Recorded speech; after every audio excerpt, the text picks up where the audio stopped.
మరి ఇక్కడ మాజీ మంత్రి అంబటి రాంబాబు గారు కూడా మాట్లాడుతూ మావిగన్ అనేది చాలా మంచిది, కానీ పిచ్చోళ్ళు నాలెడ్జ్ లేని వాళ్ళందరూ కూడా జగన్మోహన్ రెడ్డిని విమర్శిస్తున్నారు, ముఖ్యంగా ట్రోల్ చేస్తున్నారు.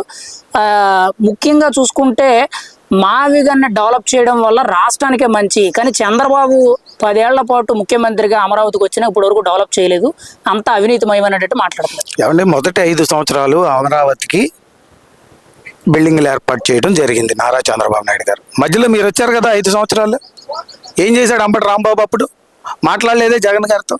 మీరు అమరావతిని డెవలప్ చేయాలండి, ఇది మన క్యాపిటల్ అని మీరు చెప్పాలి కదా. అసలు మీకు ఎమోషన్స్ ఎక్కడున్నాయండి? ఈ రాష్ట్రం మీద ప్రేమ ఎక్కడుంది? వైఎస్ఆర్ కాంగ్రెస్ పార్టీ అధికారం చలాయించడానికే తప్ప ఏ రోజు కూడా ఈ రాష్ట్రాన్ని బాగు చేసే విధంగా ఏ రోజు ఆలోచన చేయలేదు. అసలు అంబటి రాంబాబు ఇలాంటి పిచ్చి మాటలు మాట్లాడినందుకే కదా మన జనాలు తరిమి కొట్టారు. అనవసరమైన ఇష్యూస్లో దూరి ఈ రాష్ట్రంలో అమరావతి డెవలప్మెంట్ అవ్వకుండా ఆపాలని వాళ్ళు చూస్తే ప్రజలు తిరగబడే పరిస్థితి ఉంటుంది. అంబటి రాంబాబు గారు మీకు ఇదే చెప్తున్నాను, అనవసరమైన ఇష్యూస్లో దూరొద్దు.